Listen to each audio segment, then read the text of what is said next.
السلام عليكم ورحمة الله. علاقات غرامية بين البشر والذكاء الاصطناعي نبأه الرئيس جوجل.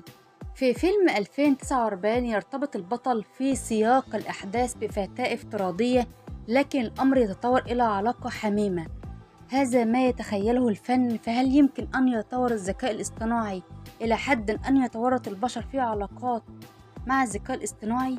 يقول سندر بيتشاي الرئيس التنفيذي لشركة جوجل إنه لا يستبعد ارتباط الناس بعلاقة وطيدة مع روبوتات الذكاء الاصطناعي مع تعاظم قوة هذه التكنولوجيا وتزايد الاعتمادات عليها. وقال بيتشاي في تصريحات نقلتها صحيفة ذا صن إن العالم يجب أن يستعد لجميع الاحتمالات مع التطور السريع لتكنولوجيا الذكاء الاصطناعي. المثاليات المعتمدات على الذكاء الاصطناعي يدمر جيلا كاملا من الرجال. كانت جوجل أطلقت الأسبوع مجموعة من الأدوات الجديدة بالذكاء الاصطناعي تضمنت ابتكارات مذهلة تجعل التفاعل بين المستخدمين الذكاء الاصطناعي أكثر حيوية.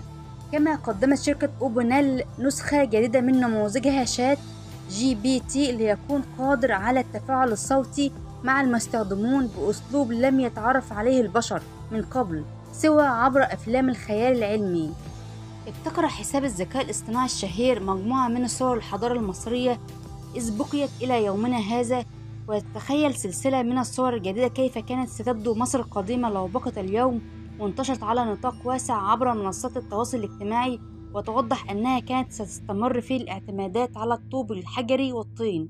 وفي مقابلة مع موقع CNN بالعربية يقول ناثان هيجنو بوسام، وهو صانع محتوى بريطاني على منصة تيك توك يعرف باسم تكنولوجي، إنه استخدام الذكاء الاصطناعي لإنشاء صورة شديدة الواقعية لما كان ستبدو عليه مصر القديمة.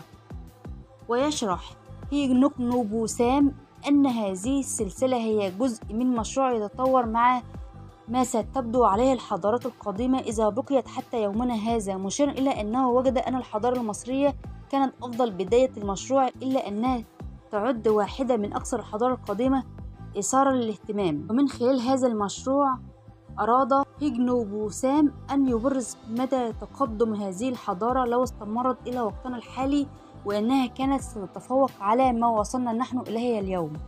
ويوضح رؤية استمرار هذه الحضارة لآلاف السنين كان بإمكانه أن يكون أمرا عظيما، وأراد تجسيد ذلك من خلال هذا المشروع. ولا يخفي هيجنو بوسام أن النتيجة النهائية للسلسلة فاقت كل توقعاته، ويعزز ذلك إلى قدر الذكاء الاصطناعي على الإبداع عندما يتعلق الأمر بإضافة لمسات ثقافية لم تكن تخطر على بال. تتابع بدت الصور النهائية قابلة للتصدق حقا. ولفت هيجنو سوم إلى أن منشوره الذي يتخيل حضارة مصر القادمة اليوم نال تفاعلا كبيرا على منصة تيك توك، إذ أنه حقق أكثر من 1,000,000 مشاهدة خلال فترة زمنية قصيرة، وانتشر على موقع التواصل الاجتماعي الأخير مثل انستجرام، مضيفا اتفاق كثير من رواد التواصل الاجتماعي على أن حضارة مصر القديمة إذا بقيت مزدهرة اليوم لكانت بمثابة مجتمع متقدم للغاية.